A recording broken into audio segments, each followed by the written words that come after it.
Cosa hai visto?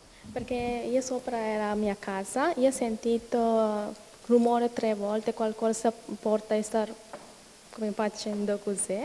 Allora ho sentito questo rumore, ho chiamato mia titolare di mio ristorante, lei ha chiamato la polizia.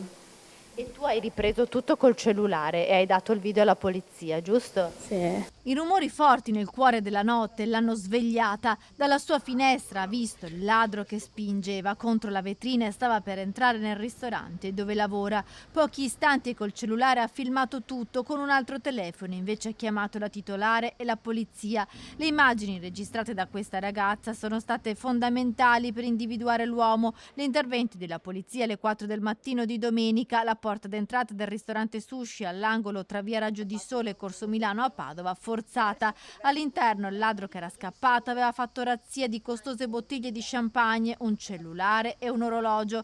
La sua fuga in sella ad uno scooter con il volto coperto dal casco però era stata ripresa da una dipendente del locale che vive sopra il ristorante. La ragazza ha mostrato agli agenti le immagini che vengono condivise tra gli equipaggi impegnati nel controllo del territorio. Un'ora dopo nel quartiere Arcella una volante vede un uomo corrispondente all'identikit proprio vicino al Borgo Magno mentre si allontana dal parcheggio a Piani, il Central Park. È qui che i poliziotti trovano lo scooter ripreso dal video della dipendente del ristorante. Nascoste sotto la sella le bottiglie di vino rubate. Anche il motorino è risultato provento di furto qualche giorno fa in zona ospedali. L'uomo, un 37enne marocchino con numerosi precedenti per furti e droga, è stato così arrestato. Il questore ha anche attivato l'ufficio immigrazione per la revoca del permesso di soggiorno. La refurtiva si aggirava attorno ai 2.000 euro.